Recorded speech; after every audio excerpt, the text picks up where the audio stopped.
Hello everybody and welcome to another edition of the Motor City Mad Mile Show. My name is Scott Morganroth. Here I am in the trailer, hauler, whatever you want. That's why my voice goes ahead and goes deep.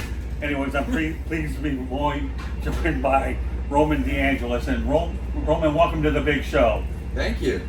I'm glad to be on it. It's nice and good energy. Oh, you know what? It's 61 years old. I haven't even had my Mountain Dew fix yet. No? Can you imagine how worse it gets? Come on, really?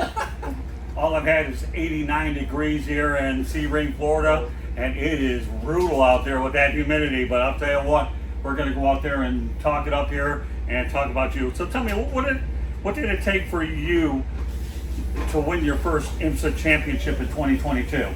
Yeah, I was lucky to be partnered throughout the season with my teammate Maxine, who was fantastic. Obviously, very successful racing driver, and obviously the autoracing, fantastic team. And they just did a great job the whole year to give us a great car, good strategy. My teammate did a great job, and we both just got consistent results, and that's kind of what did it.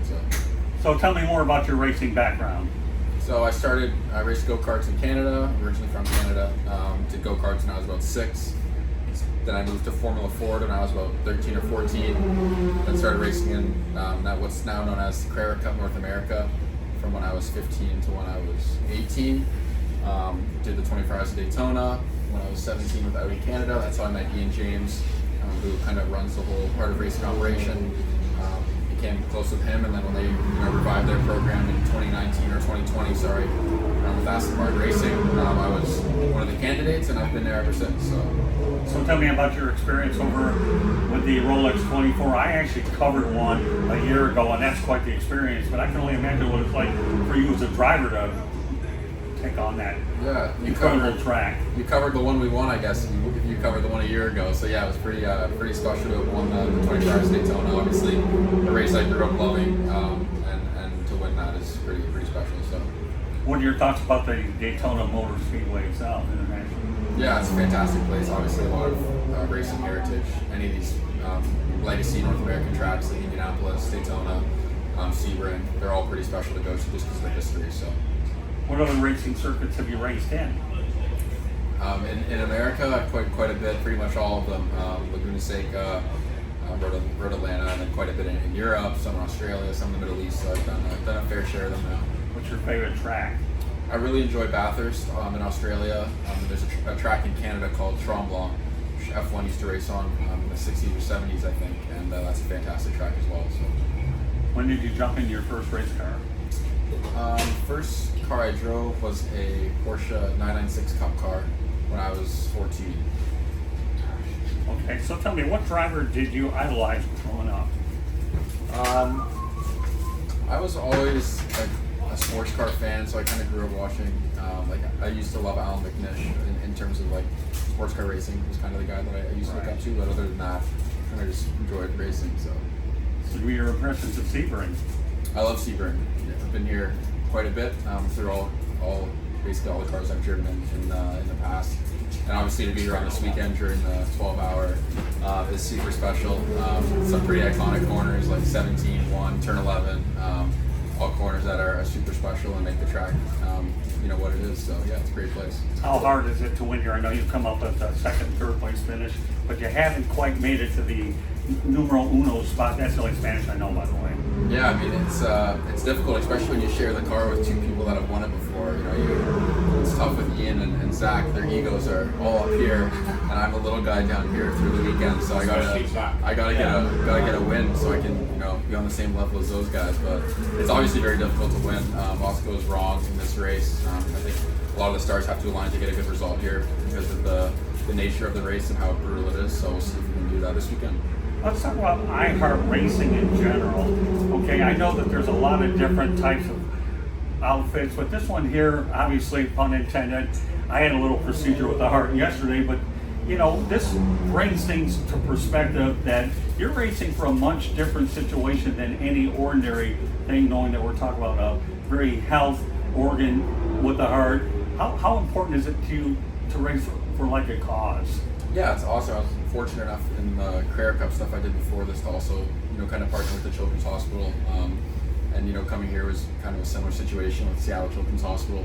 obviously when you see our car, we don't really have any logos or sponsorships on the car. We just have the Art of Racing and then the Seattle Children's logo. So kind of one main cause, and it's great to be racing for them and to raise awareness and some money. So Yeah, I mean, when you talk about a donation versus a sponsorship, what's your interpretation knowing that there's such a big meaning between the two words? yeah, it's great. I mean, we're obviously here to race and to do well and get a great result, but we're also trying to raise awareness and raise money for a great cause. So at the end of the day, it's good to be able to do both of those things.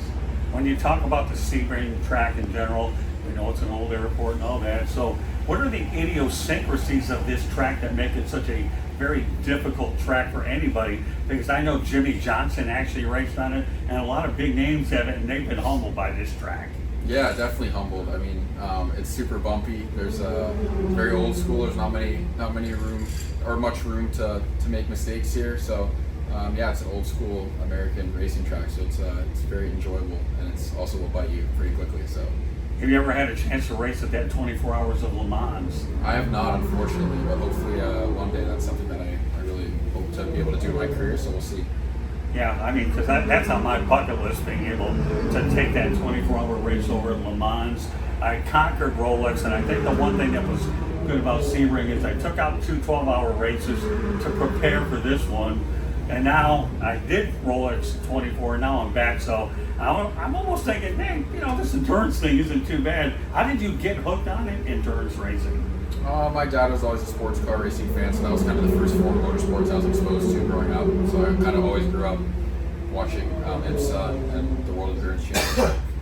So yeah, basically kind of just grew up having a passion for sports car and endurance racing, so I ended up in the right place. Have you ever entertained the thought of racing in IndyCar or NASCAR? Yeah, I mean, I love racing. I would pretty much try anything, rally, oval racing, IndyCar, whatever. I just really enjoy the competition aspect of it and driving. So yeah, I'd probably pretty much try everything if I was able to. An old-fashioned racing junkie. This guy is good. He belongs on the Motor City Mad Mouse Show. Just so you know, the Motor City Mad Mouse Show presented by the South Florida Tribune. If you haven't subscribed to the South Florida Tribune YouTube channel, what are you waiting for? Have a lot of auto racing as well as regular sports on there. I just released a book called Lessons from the Microphone, tuning into the enduring wisdom of visionary leaders. And one of the nicest part about being able to come to these events is the stories that I come up with along the line. So Lessons from the Microphone can be purchased on Amazon Kindle as well as Barnes & Noble. So if you haven't looked at it, it's a good type of book here. It's old school media versus new school media. I talk about some of my best interviews, and of course I will be doing a part 2 of it, so I'm looking for great content to add to it. And this afternoon here I have Roman DeAngelis, and we'll be bringing on Zachary in a little while, so he's going to get a taste of what it's like. So if you're on Twitter /X at Tribune South, feel free to follow us there. Our website is www.southfloridatribune.com, and once again, if you haven't subscribed to the South Florida Tribune YouTube channel, please do so. This is the Motor City Mad Mouth here in Sebring, Florida. What a historical place this is, and I'm glad that Roman and I have had a part to enhance the history I've had. This is my 3rd race, and I want to thank you very much for being on the Motor City Mad Mouth Show, Roman. Thank you so much. Nice to meet you. And I wish you the best tomorrow. Thank you for being on the show. Thank you. Have a great day. Thank you.